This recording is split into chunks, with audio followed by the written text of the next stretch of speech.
aujourd'hui rassemblés comme un seul homme dans cette déclaration, affirmant notre détermination partout dans le monde à aller au bout de ce combat. Depuis 2013, est apparu un personnage qui se fait remarquer par ses prises de position et son opinion sociopolitique. Après l'élection présidentielle de 2018, qui a été remportée par Paul Biya, le contentieux post-électoral, les marches du parti politique MRC, les arrestations des marcheurs, suivies des manifestations de la brigade anti-Sardinard, ce personnage a multiplié les directs sur sa page Facebook et ceux-ci ont été partagés sur d'autres réseaux sociaux. Ce qui l'a rendu populaire au sein de l'opinion publique. Il fait des dénonciations de la base, ce mouvement dont il fut membre, et aussi de certains membres du gouvernement aujourd'hui en prison. Cette vidéo est faite sur ce personnage parce que hier, il était opposé farouchement à Paul Biya et aujourd'hui il est prêt à tout pour lui offrir ses services afin de lutter contre ses anciens alliés qui s'opposaient à lui et à son régime. Qui est ce personnage changeant qui nous intéresse dans cette vidéo? Comment s'appelle-t-il? Asseyez-vous confortablement, abonnez-vous à Ndada Web et activez la cloche de notification pour ne rater aucune de ces vidéos. Bon visionnage. Il fut commissaire de police au Cameroun à des années lointaines. À la suite de sa révocation du corps de la police en 2006, parce que son nom s'était retrouvé mêlé dans une histoire rocambolesque d'abus de fonction, non-respect des consignes, atteinte à l'honneur et considération du corps de la Sûreté nationale. Le commissaire Christophe Junior Zogo, puisqu'il s'agit de lui, avait déposé ses valises à Paris par voie d'exil, dit-il, pour se protéger contre deux hauts dignitaires hyper puissants à l'époque qui n'allaient pas hésiter à le réduire en sonde s'il était resté au Cameroun. Vous connaissez pas ces deux gens-là? Des monstres, des méchants, des méchants. Là, avec la calvitie, la grosse tête comme ça, la Konengi, sort les yeux, il signe ma révocation. Et me bongo va lui dire, enlève Zogo. Mais il lui dit, signe le truc de Zogo. Je suis le fils de Paul Biya. Fais qu'on revoque Zogo de la police, et je vais te protéger comme tu as des problèmes là. D'aucuns se poserait la question de savoir quel rapport le commissaire, ou du moins l'ex-commissaire Christophe Junior Zogo, entretenait avec Edgar Alema Bingo et Jean-Marie Atangana Bara. Au moment de la révocation de l'ex-commissaire, Atangana Bara était ministre d'État et secrétaire général de la présidence de la République du Cameroun. Et Mbengo était délégué général à la Sûreté nationale, donc sa tutelle. En dehors de ces liens de subordination, ils ne se connaissaient pas plus qu'ils n'entretenaient quelques rapports que ce soit en privé ou dans un cercle quelconque. J'ai quitté le Cameroun par pirogue pour la Guinée équatoriale. Mbengo a bloqué tout. Mes passeports, ma carte professionnelle, tout. Des petites miettes que j'avais dans mon compte. Il m'a réduit à néant. J'ai quitté le Cameroun en passant par Rio Campo, par pirogue. Ce sont mes amis en Guinée équatoriale qui m'ont sauvé la vie. Si l'on s'en tient à ces déclarations de l'ex-commissaire, sa tutelle lui en voulait beaucoup. Pourtant, lui, il avait confiance au DGSN. Il faut remonter à l'époque où l'ex-commissaire était détaché au service de la protection rattaché à la DSP, direction de la sécurité présidentielle, et chargé de la sécurisation du bâtiment de la police et des personnels. Il y a eu une histoire qui tournait autour des homosexuels. 5 individus, dont 2 femmes blanches, avaient été conduits nuitamment dans les locaux de la police pour exploitation. Junior Zogo avait donné les consignes à ces hommes de vérifier leurs identités, les enregistrer et garder leurs pièces au poste de police pour restitution à leur départ des locaux de la police. Chose qui avait été faite.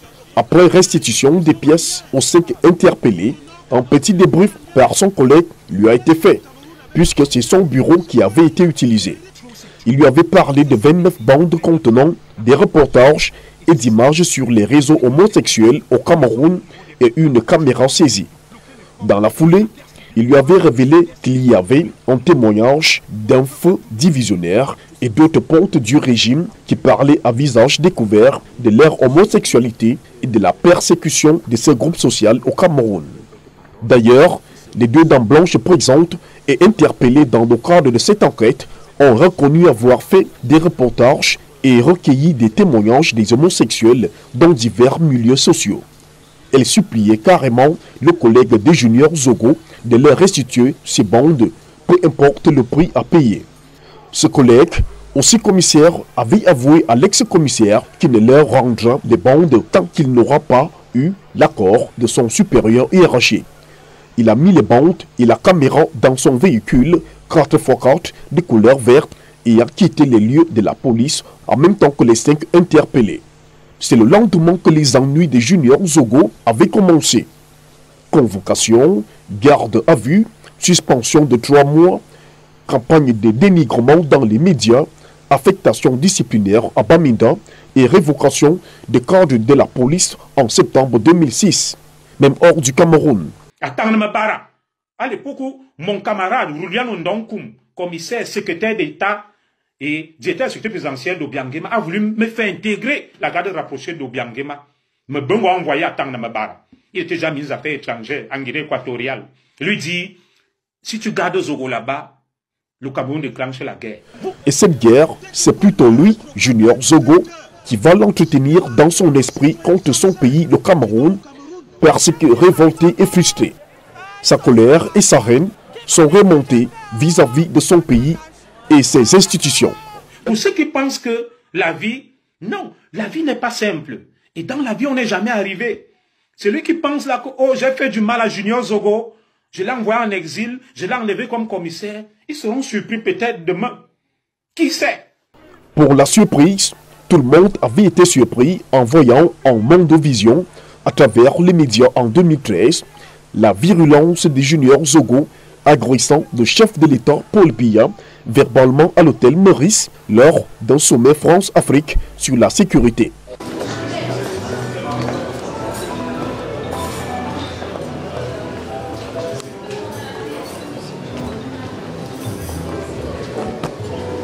Monsieur Biya, libérez-nous, mais monsieur. Monsieur Biya, libérez-nous. Nous sommes la dictature. J'entends dans des dictatures, ça suffit. Monsieur, libérez-nous.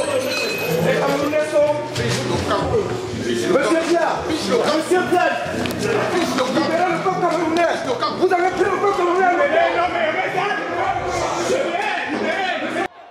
Cette agression verbale est la conséquence de la frustration et de la colère. Junior Zogo reprochait à l'époque au président Paul Biya d'avoir fermé les yeux sur cette injustice qu'il avait subie et de l'avoir abandonné face à des monstres sans foi ni loi. Il avait initié des recours gracieux préalables auprès du chef de l'État et contentieux auprès de la chambre administrative de la Cour suprême. Il dit avoir eu confiance à l'époque au système judiciaire et à la sagesse et à la bienveillance du président Biya. Tout ceci, il l'avait fait pendant 5 ans après son départ du Cameroun. Il voulait mettre sa famille en abri. N'ayant eu aucune suite, j'ai mis en garde M. Paul Biya et ses courtisans zélés. Je les ai mis en garde contre leur gestion chaotique du pouvoir. J'ai mis en garde ce système contre la violation flagrante et massive des droits humains.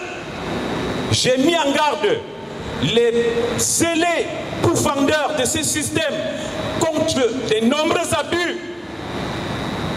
Mais ce système est resté sourd. C'est pour cela que je l'annonce ici solennellement que nous n'allons pas continuer à croiser les bras. Le CCD que je représente ici aujourd'hui m'a confié une mission que je me réserve le droit de vous révéler les dessous de cette mission, mais que ceux qui ont des oreilles entendent. Nous n'allons pas continuer à rester les bras croisés. À tous ceux qui travaillent pour les services de renseignement français, à tous ceux qui travaillent pour les services de renseignement camerounais, le commissaire Zogo, ici présent au nom du CCD, vous l'annonce solennellement que nous n'allons pas continuer à croiser les bras et à laisser des inconscients massacrer et tuer le peuple camerounais. Les dispositions prises et décidé de régler les choses à sa manière, Junior Zogo s'étant constitué en activiste violent dans les rues de Paris, micro en main, proférer les ordres à Paul Biya de rendre son tablier. Si par aventure, M. Paul Biya se maintient au pouvoir, nous allons rendre le Cameroun ingouvernable. Parole de commissaire de police, nous allons rendre le Cameroun ingouvernable. Dès que Paul Biya est proclamé vainqueur, je demande aux citoyens français vivant au Cameroun de quitter le Cameroun. Junior Zogo agissait à cette époque sous de nombreuses casquettes, notamment de délégué du Code en France, vice-président d'honneur du CCD et secrétaire général en charge du renseignement opérationnel dans le cadre de la structure politico-militaire CCT, Conseil camerounais de transition. En faisant des mises en garde et en proférant des menaces de déstabilisation du Cameroun depuis la France, il comptait certainement sur des complicités endogènes ou exogènes. Il avait réussi à se retrouver nez à nez avec Paul Biya en payroll de l'hôtel Meurice le 7 décembre 2013 sans être repéré par les services de sécurité. Je suis un flic et qui plus est un commissaire de police qui a été formé dans les méthodes d'infiltration, de dissimulation, d'espionnage et de contre-espionnage. Et figurez-vous que mon arrivée dans la diaspora militante et engagée a certainement donné des sueurs froides au régime, justement du fait de ma formation. Je sais comment infiltrer un groupe, je sais comment m'introduire dans un groupe sans attirer l'attention. Dans le jargon militaire, cela est connu sous le vocable du FOMEC plus B. Mon action du Meurice, loin d'avoir bénéficié de certaines complicités, mais j'ai tenu quand même à informer les autorités de mon pays d'accueil, de mon mécontentement face à cette visite du président Biya, qui n'était pas le bienvenu en France, que je n'entendais pas croiser les bras et que je mènerais une opération coup de poing. Vous savez, la France n'a ni encouragé ni découragé. Au regard du dispositif sécuritaire français qui a été mis en place, tout porte à croire que les choses ont été faites pour me faciliter la tâche. Pourquoi ne pas vous le dire? Mais je ne peux ici vous affirmer publiquement que j'ai bénéficié de complicité. Mais de toute façon, de manière insidieuse, les choses semblent avoir été mises en place pour que ce genre de choses ait lieu. Vous savez, d'habitude au Meurice, ce n'était pas la première fois qu'on manifestait. Lorsque nous arrivons sur ces lieux, il y a un impressionnant cordon de sécurité constitué par des troupes d'élite de la police française, des CRS. Nous avons été là plus d'une fois. On n'a pas eu accès au bâtiment, mais curieusement, ce jour, le dispositif était quasi inexistant. Et ayant informé quand même au préalable les autorités de la terre d'accueil avec qui je suis en entente cordiale, tout porte à croire qu'elles ont laissé faire. Très bien. Pour des raisons que j'ignore. Mais ce n'est pas ça qui m'aura motivé dans mon action. 5 chefs d'État étaient logés au Meurice et vu cette importante délégation, l'ex-commissaire Zogo avait observé quelque chose de regrettable autour de Paul Biya. Le Meurice est un espace public où il y a une brasserie avec un restaurant et c'est ouvert au public. C'est vrai, ce jour-là, vu l'importance des délégations qui étaient logées au Meurice, c'était normal quand même qu'on renforçât le dispositif de sécurité en tant que commissaire de police. Ce jour, j'ai trouvé le dispositif assez léger. Je peux échapper à tous les dispositifs et preuve, s'il en est d'ailleurs encore été besoin, que M. Biya reste un homme extrêmement vulnérable. À travers le Conseil camerounais de transition, mis sur pied par des anciens officiers des forces de sécurité et de défense de l'armée camerounaise qui se retrouvent à l'étranger, Junior Zogo visait de rassembler tous les Camerounais en vue d'user de tous les moyens que permet et autorise la démocratie pour libérer le peuple camerounais de la tyrannie de Biya et ses courtisans. User de tous les moyens que permet et autorise la démocratie, cette phrase traduit le recours même à la violence pour arriver à leur fin. En matière de démocratie, il y a ce qu'on appelle l'ordre public et il y a ce qu'on appelle la protection du peuple. Dès lors qu'une atteinte est portée à cet ordre-là, il faut forcément user de la force. Il y a une force légitime, il y a une force légale. Monsieur Biya est en train de mettre sur pied un scénario avec ses amis qui vise à détourner la transition, comme cela s'est passé auparavant. Pensez-vous que nous allons rester les bras croisés? Non, nous anticipons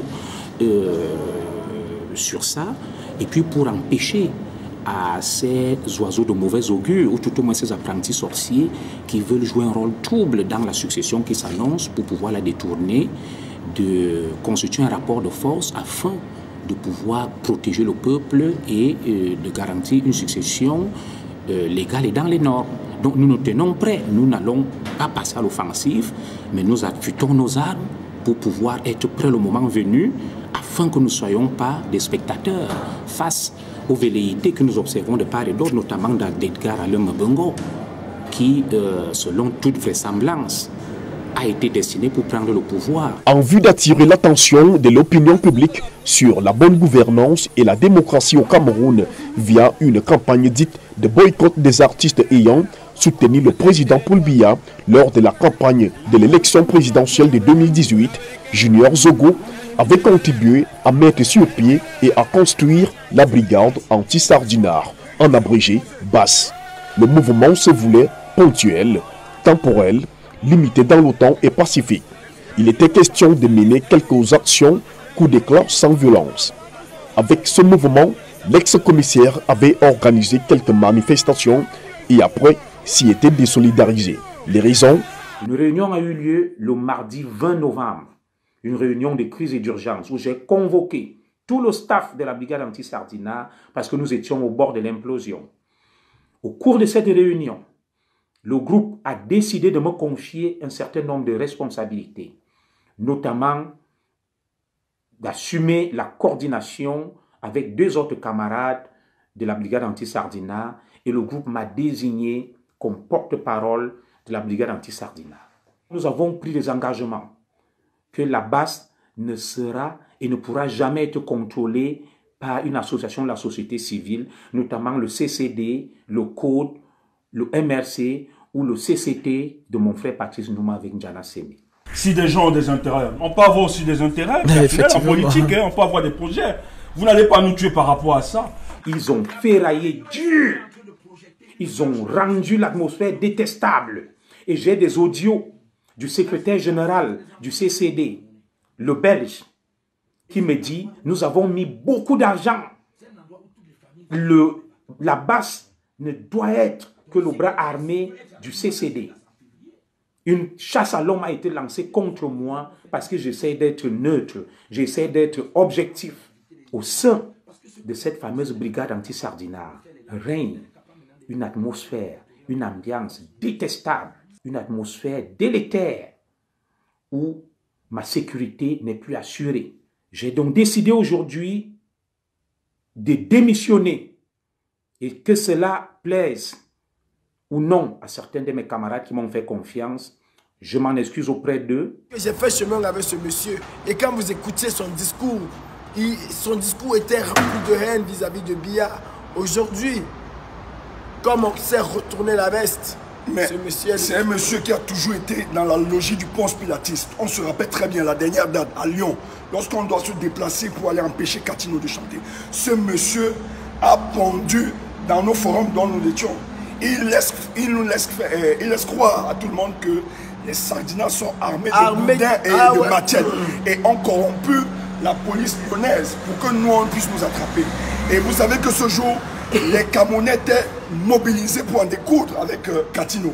Mais il a pu démobiliser celui à un commissaire. Moi, j'ai eu l'occasion de l'interpeller, lui demandant, mais vous êtes commissaire, vous savez très bien, lorsque vous avez une information, vous devez d'abord recouper cette information et appeler certains responsables, afin qu'on en discute comment communiquer pour ne pas saquer le moral des troupes. Mais votre logique, c'est parce que la veille, il avait reçu des perdièmes venant des autres, voilà, les gars du camp d'en face, afin de dissuader et de mettre du venin en face de nous pour bien nous diviser, afin que ce soit une réussite pour eux. Donc, quand vous voyez la démarche, la trajectoire de ce monsieur, il ne faut jamais l'écouter. C'est un monsieur incohérent, un monsieur qui n'a vraiment pas de position. Et je vais vous faire une petite révélation. Nous devrons aller boycotter un chef traditionnel Bamileke à Bruxelles. Ils ont manigancé dans l'ombre. Ils ont manigancé dans l'ombre et pour faire croire au peuple camerounais que la cérémonie où devraient participer ces chefs traditionnels de l'Ouest à Bruxelles a été annulée, tout simplement parce qu'ils ont décidé d'aller à Cologne faire du commerce, du business, vendre les drapeaux. Tout ce qui les préoccupe, c'est de rentrer de l'argent. Dans un combat, des gens qui ne travaillent pas, des inactifs qui vivent en France, mais qui comptent sur le combat pour se faire de l'argent, cela est inacceptable. Dans ce combat, demandez aux uns et aux autres ce qu'ils font dans la vie. Je suis cadre au ministère français de la Justice, je gagne ma vie, j'ai 4 enfants, j'ai une femme, mais demandez-leur ce qu'ils font dans la vie. À ce groupuscule tapis dans l'ombre, oui, le combat est pour eux une occasion en or, mes chers compatriotes, pour se faire beaucoup d'argent. Je n'ai pas besoin des coups bas, des coups fourrés, des coups tordus pour gagner ma vie. J'ai été approché, oui, avant le 16 juin. J'ai été approché. On m'a proposé un poste de consul à Marseille. J'ai instantanément décliné l'offre. Je dis bien instantanément. Je n'ai pas attendu 2 jours pour la décliner. Je l'ai instantanément déclinée. Quelques jours plus tard, il y a Narcisse Gassop qui m'a appelé et qui m'a reparlé de cette transition. Et j'ai instantanément décliné l'offre. Ça, il faut le rappeler. J'ai instantanément décliné cette offre. Pour ne plus me faire harceler par ces gens, parce qu'ils avaient absolument besoin que je sois dans cette transition. Ils m'ont même promis d'autres choses, de l'argent. Pour ne plus me faire harceler, j'ai réuni mon équipe de communication. Nous avons pondu un communiqué dans lequel la brigade anti-Sardina disait non et dévoilait ce plan machiavélique. Aujourd'hui, la base est traitée de mouvements qui a un discours de haine et de violence, selon Junior Zogo, depuis qu'il ne fait plus partie de ce groupe. Je ne serai plus comptable de toutes les dérives, de toutes les violences que subiront des Camerounais, des artistes.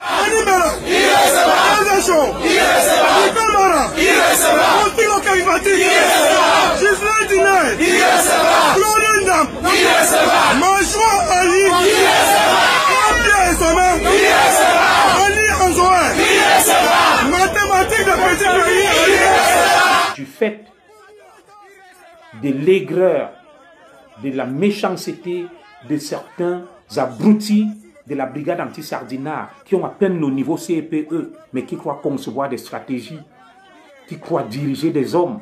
Là où il y a des stratèges, ils ne les écoutent pas. Ils sont rongés, dévorés par l'aigreur et la jalousie, la haine. Les imaginations ne nous manquent pas. Parce que à Genève aujourd'hui, tel qu'on vous explique comment l'hôtel intercontinental est quadrillé par la garde présidentielle de Biya, vous ne pouvez même pas croire que ces combattants-là pouvaient même arriver à ce stade-là. Mais croyez-moi, ils ont réussi. Elle m'a appelé, elle m'a dit, le combattant Kempta nous a donné une très bonne astuce et ça a marché. Ce matin, on a passé plus de 30 minutes au téléphone pour voir comment on pouvait régler les derniers détails. Et ce fut un succès phénoménal. Croyez-moi, la Suisse, les brigadiers de la brigade anti-Sardina de la Suisse et de l'Allemand ont fait fort.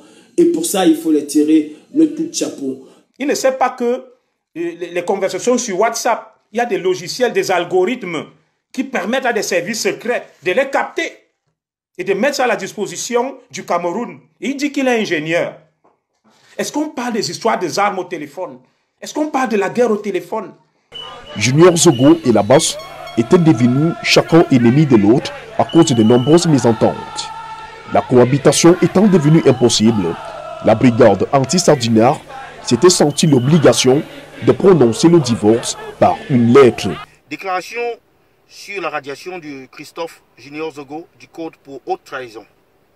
Après avoir rassemblé suffisamment de preuves qui démontrent une collusion flagrante entre Junior Christophe Zogo et les services de renseignement français et camerounais qui ont réussi à infiltrer au cœur du dispositif de la lutte pour fragiliser la résistance, le Code a décidé ce jour de prononcer son exclusion définitive et sans aucun recours possible conformément à ces textes.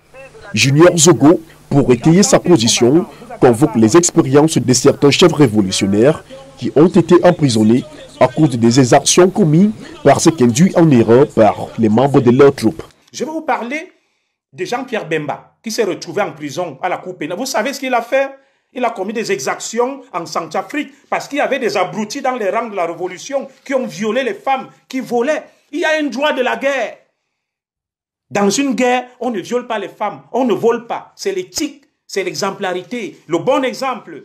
Vous rentrez à l'ambassade, vous volez les timbres destinés au visa des gens et vous me dites que vous voulez changer le Cameroun. Qui confirme à chaque campagne le grade et la qualité d'ambassadeur est démis et déchiré complètement. Nous ne le reconnaissons plus comme ambassadeur. C'est terminé. La jeunesse n'a plus le pouvoir. pouvoir. Nous ne reconnaissons pas Biya comme président du Cameroun. Ils ont testé, ils vont voir. Vous allez vous souvenir de cela. Nous allons partager. Nous arrêterons à Libye. Berlin, nous serons libres, nous arriverons. Déjà, nous n'arrivera plus. Nous voici à Berlin. Nous sommes à Berlin. C'est lui ici. Nous voici donc à Berlin. Monte. Nous voici donc à Berlin. Nous voici donc à Berlin. Non, vous êtes des bandits. Vous êtes des bandits. Il faut bien percevoir mon message. Je ne suis pas contre la révolution, je ne suis pas contre le changement, mais ce changement-là, tel que vous voulez le faire croire, ce n'est pas le changement. Arrête-moi ça.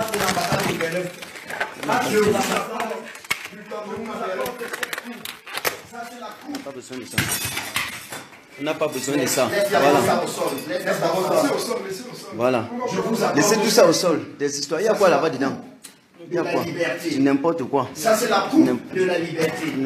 Et je l'ai toujours dit. Voilà. Quand j'ai quitté le Donc, tous ceux qui sont, vous partagez.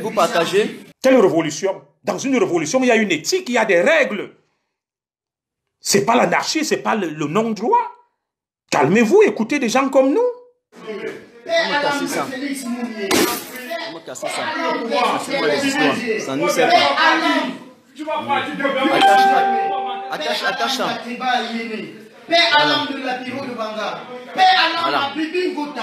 Voilà. Nous avons marché à Dortmund. La distance entre Dortmund et Berlin, c'est 500 km. Ils ont cru qu'on ne devait pas venir ici. C'était une stratégie. Oui, Paul Biya est un dictateur. Oui, Paul Biya se comporte mal. Oui, Paul Biya et sa bande pillent le pays. Mais vous n'êtes pas des exemples. Et à la place de Paul Biya, vous qui parlez là, vous ne ferez pas mieux. Si déjà vous allez à l'ambassade, vous volez les préservatifs. Vous volez les préservatifs à l'ambassade. Vous volez les canettes de bière. Vous volez les jambons. Vous volez les saucissons. L'ambassadeur même, ils auraient été méchants, ils empoisonnaient ça. Vous devez mourir là sur place. Alors, ça fait ça, tu arrêtes ça, je pisse tout. Je vais pisser sur ça. Attends, là, je filme quand même plutôt de l'autre côté. Pardon. Oui. Voilà, tu montres bien. Ouais. Eh oui. Ah oui. Berlin est tombé. Berlin est tombé. Partagez.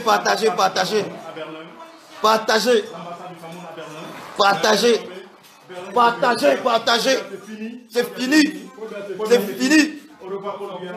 Quelqu'un sort le zizi en public, il pisse. On dit que c'est le pipi républicain.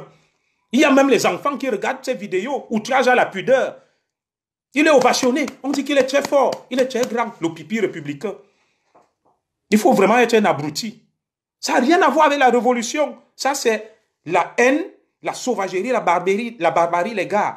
Ce que vous faites, c'est des frustrés, des aigris qui ont raté leur vie et qui veulent se venger. Moi, je vous dis ça en face. Dites ce que vous voulez, que ça aurait été un trait. Non, le peuple camerounais sait que le Cameroun de demain, ça sera avec des gens comme moi. L'ex-commissaire Junior Zogo se revendique vrai révolutionnaire.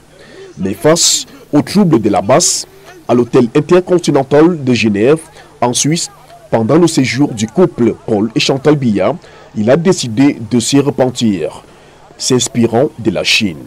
Entre Mao Tse-tung et Chiang Kai-shek, face à l'ennemi envahisseur japonais, ils se sont mis d'accord. Ils ont bouté dehors l'ennemi japonais. Ils ont fait taire leur différence parce que l'amour du pays est au-dessus de tout. Mes chers compatriotes, je vais mourir les armes à la main pour mon pays, pour le respect de l'institution présidentielle, mais pas pour M. Paul Biya, mais pour le respect de l'institution présidentielle. Ils verront désormais, je franchis un nouveau cap dans cette lutte. Je me rends du côté de la République, des institutions, pour bouter hors d'état de nuit pour bouter hors du territoire les ennemis. Monsieur le Président Paul Biya, je suis disponible pour prendre la tête des services secrets et liquider un à un tous ces terroristes qui se cachent partout. Monsieur Paul Biya, n'ayez peur de rien. Cher peuple camerounais, n'ayez peur de rien. La mairie liquide tous ceux qui nuisent aux intérêts de la mairie à travers le service action. La France en fait pareil. Le président Hollande a publié un ouvrage où on accusait qu'un président ne parle pas comme ça. Il commandite l'assassinat des ennemis du Cameroun. Je veux prendre la tête des services secrets camerounais. J'ai les capacités, j'ai le potentiel pour aider mon pays. Le Cameroun est ma terre natale et la terre de nos aïeux. Les miens y vivent. Et le peuple camerounais a contribué pour ma formation via ses impôts. Je ne peux croiser les bras face à la menace qui pèse sur mon peuple, déclare Junior Zogo. Tel l'enfant prodige, il retourne à la maison. Reste plus que papa organise une fête en son honneur. On se fâche même en famille, hein. Voilà, c'est ça. Mais...